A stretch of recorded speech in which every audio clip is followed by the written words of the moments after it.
slowing down COVID transmission through minimized mobility. The DOH also used the 2-week quarantine to improve the hospital care capacity in the country. Pag tinignan ho natin yung kabuuan, pag nagbilangan tayo, yun pong matataas na level ng ospital natin, these level 3 hospitals, talagang puno po sila. But these lower level facilities, meron pang available na mga kama na pwede naman puntahan ng ating mga kababayan. Inaayos ho natin yan ngayon dahil ang gusto natin, yung level 1 facilities po natin, maging step-down care facilities nito mga level 3 facilities natin para po pag pwede na ho natin ma-discharge to a lower level facility para po naman ma-decongest ang ospital. The city government of San Pablo in Laguna has started distributing aid to affected residents. Some barangay officials delivered the assistance straight to the beneficiaries' homes to avoid mass gathering.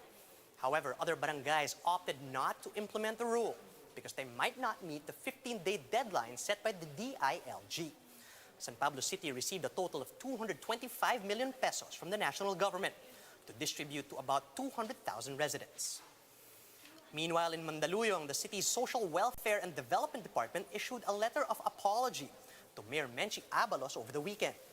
This came after some residents received the wrong amount of cash aid. The Mandaluyong DSWD explained that residents with incomplete information on the number of members in their household automatically received 1,000 pesos only.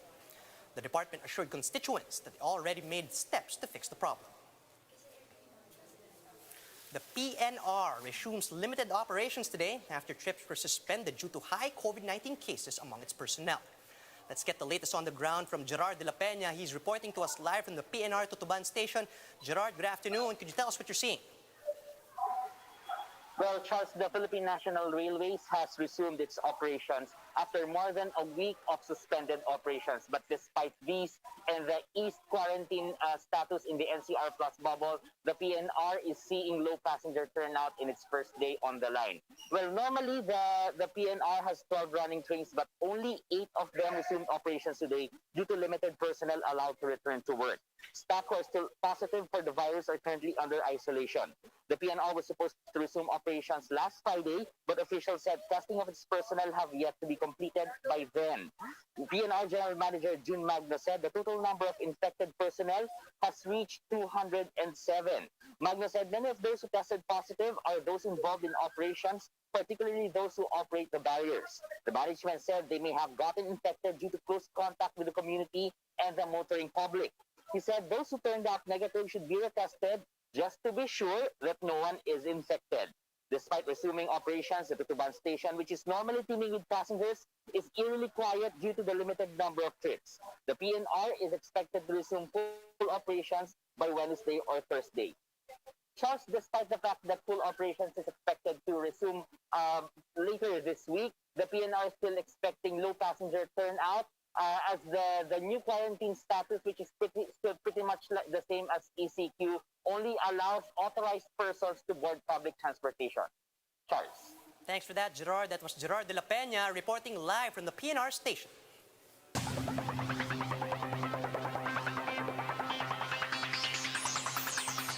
A fundraiser campaign has been organized for skater Michael Martinez in a bid to compete for the 2022 Winter Olympics. Martinez was the first figure skater from Southeast Asia to qualify and compete in the Winter Olympics and Youth Winter Olympics. As of today, the GoFundMe campaign has raised almost $3,000 for the athlete. So far, the skater has won 2 medals for the Philippines, with a gold from the 2015 Asian Trophy and a silver in the 2017 Kuala Lumpur Southeast Asian Games.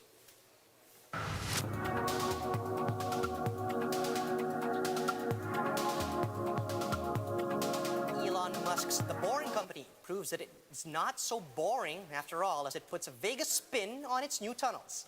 Bloomberg's Sarah McBride takes us 40 feet below the Las Vegas Convention Center for a sneak peek of the firm's new tunneling system nicknamed the Rainbow Road.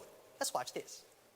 Elon Musk's business, The Boring Company's been working on ways to move people around underground. One version called Loop is about to open to riders, and I got a sneak peek. Here I go for my first ride in the Boring Company Vegas tunnel. 40 feet below the Las Vegas Convention Center, the Boring Company has built 4 mini tunnels to whisk conference goers around. They can ride from the South Hall to the West Hall.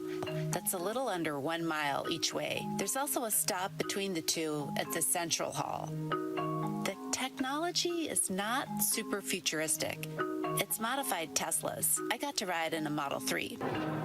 Boring started working on this project 2 years ago, and they got it done in time for a big tech show that usually takes place every January. But not this year, COVID. So instead of techies, the first group that'll get to try out the loop is a big concrete convention coming to town in June. The Boring Company says they want to build more tunnels like this, and they're working on cutting deals in other cities. So far, nothing has started construction. Elon Musk says that any city that gets one of his loops will get the latest tunnel boring technology. Boring also says their inventions make tunneling faster and cheaper, and tunnels can help us get around and cut back on clogged streets above ground. It's hard to tell how true that is from just one tunnel, but I'll say their approach has definitely made tunnels more fun. My driver, Nate, told me insiders call these strips the Rainbow Road. Next time I come, it could get a little bit more futuristic. One day, there won't be drivers like Nate. The convention center says the goal is for all the cars to drive themselves once the technology's foolproof and once people are okay with the idea. For now, it's back above ground and back to the craps table.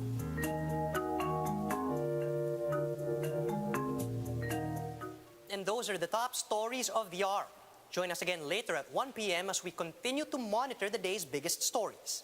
You can also catch One News on Signal Play.